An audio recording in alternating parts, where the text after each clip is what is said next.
శ్రీ లలితా సహస్రనామ స్తోత్రంలోని 595వ నామం హృదయస్థ. మంత్రస్వరూపంలో శ్రీ హృదయస్థాయై నమః. మనం ఇంతకుముందు నామాలలో అమ్మవారిని ఫాల భాగంలో భావన చేసి ధ్యానించాలి అంటే నుదిటి భాగంలో ధ్యానం చేసి తరించాలి అని చెప్పుకున్నాం. ఈ నామంలో అమ్మవారిని ధ్యానం చేయవలసిన మరొక స్థానాన్ని వసిన్యాది వాగ్దేవతలు మనకు తెలియచేస్తున్నారు.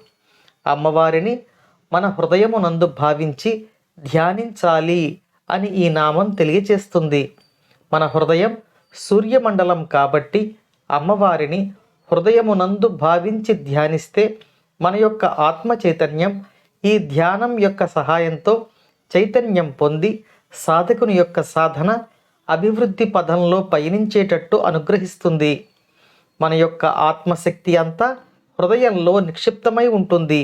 కాబట్టి అమ్మవారి యొక్క స్వరూపాన్ని హృదయంలో ధ్యానించినప్పుడు సాధకునికి విశేష సాధన అనుభవాలు కలిగి అమ్మవారి కరుణ అపారంగా లభిస్తుంది అని పెద్దలు చెబుతారు. ఆ అమ్మవారి అనుగ్రహం మనందరిపై ఎల్లవేళలా ఉండాలని కోరుకుంటూ ఓం శ్రీమాత్రే నమః.